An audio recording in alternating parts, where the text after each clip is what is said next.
Welcome back. During the G7 summit with world leaders, President Biden addressed the ongoing battle between Israel and Hamas that has inflamed divisions among many Americans.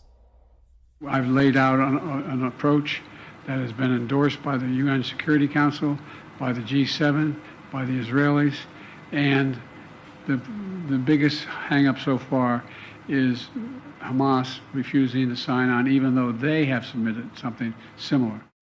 Democratic Congressman Khanna of California, a top surrogate for the Biden campaign, who has been critical of the president's approach to the war, joins me now. Congressman Khanna, welcome back to Meet the Press, and happy Father's Day to you as well. Peter, happy Father's Day to you and to the viewers. I appreciate it. Thank you. Hamas has balked at every ceasefire proposal, as you have witnessed. They are holding out for a complete withdrawal of Israeli troops and a permanent ceasefire. According to the Wall Street Journal, the leader of Hamas called civilian losses in Gaza necessary sacrifices. What more do you propose President Biden should be doing if Hamas will not agree?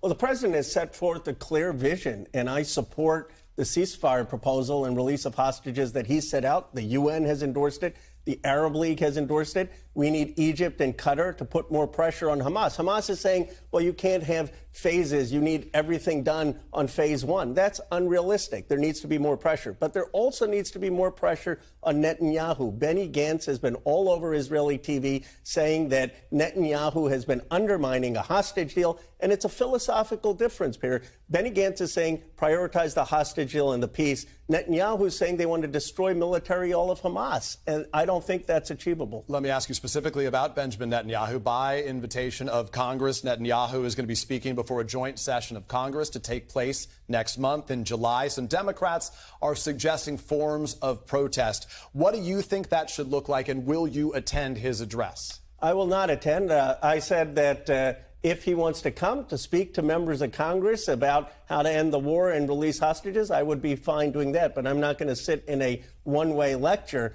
And I agree with Representative Clyburn. I mean, how he treated President Obama, he should not expect reciprocity. That said, I think it should be polite. We're not going to make a big deal about it.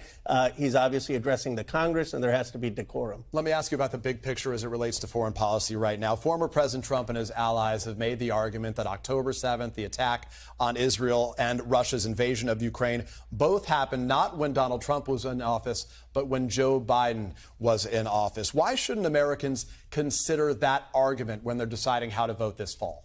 It used to be that we were bipartisan on foreign policy. I mean, you can't blame President Biden or Trump for Putin's evil. I mean, Putin invaded a sovereign country on Ukraine. And now the question is, philosophically, are we going to stand up for Ukraine's integrity? I mean, Putin's peace deal on the table, he wants 1/5 of all of Ukraine. He wants more territory of Ukraine than he's currently occupied. And so the question for both of the candidates should be, are you going to agree to Putin's term? Biden hasn't. We've supported Ukraine's aid. Would Trump agree to Putin's terms? Let me ask you, if I can, about this broadly. The president has seen a big erosion as it relates to young voters that you've been speaking to a lot in your campaigning here, specifically as it relates to the war in Gaza. You said back in February that even if President Biden were to bring about a ceasefire in Gaza, there would still need to be a healing period before Democrats, these young voters, may be able to come back and be comfortable with his leadership again. That was 4 months ago. Is the president running out of time to win back some of these young voters?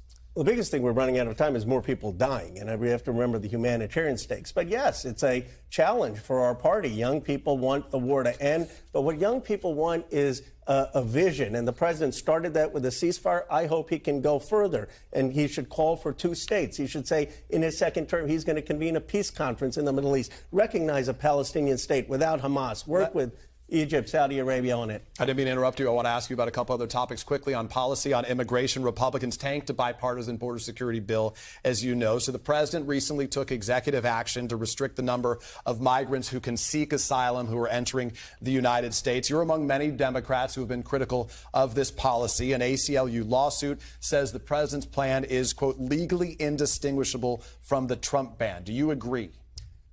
I don't think it's the right policy. I understand the president's frustration. He has tried for 3 years, not 6 months, 3 years to get Congress to fund immigration judges, Border Patrol. We haven't done it. But this is not going to solve the issue because you have an artificial cap and people are basically going to go to gangs and come through non-port of entries. And we don't want to have that situation on the border. Let me ask you about Hunter Biden. He was convicted on gun charges this week. He'll be back in the court on tax charges in California, as you know, later this year, even though Hunter Biden is not on the ballot. The case this fall could raise some potentially damaging details about Hunter Biden's business dealings. How concerned should Democrats be about another high-profile trial in the waning weeks of this campaign season?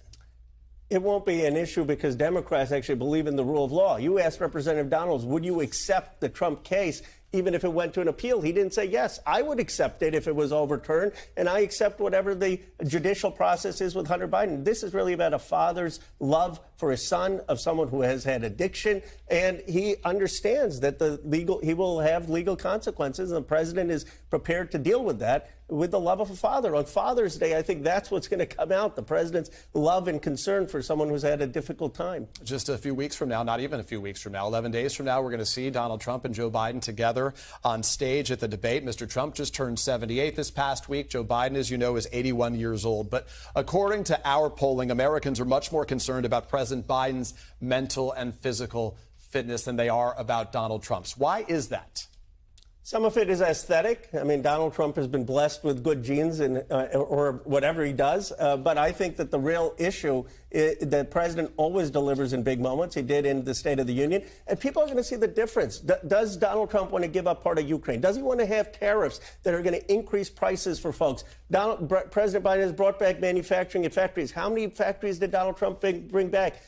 Let's have a debate about the different visions of America. Let me ask you finally about your future. When you were recently in New Hampshire, a local Democrat there introduced you, sir, as the 5th member of their delegation because you have been there so often. Is a presidential bid something that you would consider in the future? I'm so focused, as is everyone, on trying to get President Biden elected. But I will say this. This country is hungry after that for a new generation. And we've got tremendous talent in our party. And there are young people on the other side as well. And I'm looking forward, after President Biden is reelected, to a new generation leading this country. Congressman Ro Khanna, we appreciate your time. Happy Father's Day again to you. Thanks for watching. Stay updated about breaking news and top stories on the NBC News app or follow us on social media.